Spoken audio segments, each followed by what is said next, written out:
It's not a bolt out of the blue. I mean, this has been coming for a long time. We've long said we're happy to help in Iraq, but Syria's too far. We don't really want to do that.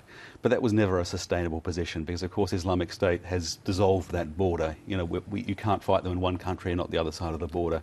The question is, do we have allies on the ground to work with in Syria? We do now in the form of the Kurds. America's giving them air support.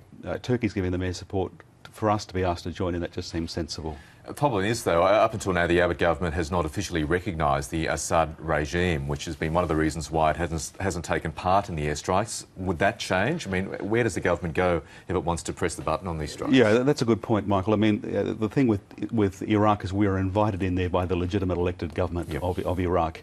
We're fighting with groups that are fighting against the Assad regime. We're critical of the Assad regime. We don't know what to make of that legally. But that situation, if anything, is becoming clear. Assad has lost ground. He controls less than a fifth, probably, of Syria today.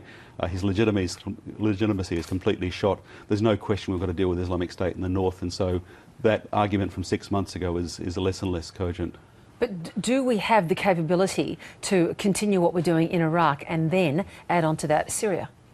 Yeah, within limits. I mean, we probably... What will those limits be? Well, we have about 1,900 personnel in the region at the moment, 300 on the ground giving training, 600 supporting the air operations. We can probably increase that a little bit, but that's about the limit of what we can sustain long term. It's just a question of where we proportion things. We might do less in Iraq and more in Syria for a while. So as someone who observes this closely on a daily basis, do you imagine it's possible that there'll be a policy shift by the Abbott government and that there might be some sort of air engagement by Australian forces in Syria?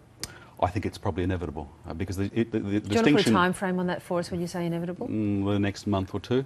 The boundary between Iraq and Syria in terms of where we do our operations, it sort of made sense to argue about the lack of legal clarity last year. As of the middle of this year, it seems less and less of a pertinent point. If we were asked to step in and we're working with Turkey and America in providing air support, and it's within the realms of what we can do, and it's sort of an extension of what we have been doing in Iraq, I suspect we'll end up doing it. OK, airstrikes is one thing. Any appetite, as you can see it, for ground troops, either in Iraq or Syria? Zero appetite for ground troops.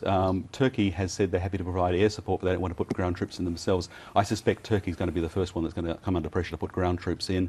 And that line between boots on the ground and just being advisors, I think some of our advisors may actually go out on missions to mentor and lead into the field the guys they're training. So that really is boots on the ground. It is a sort of a line that blurs and drifts over time.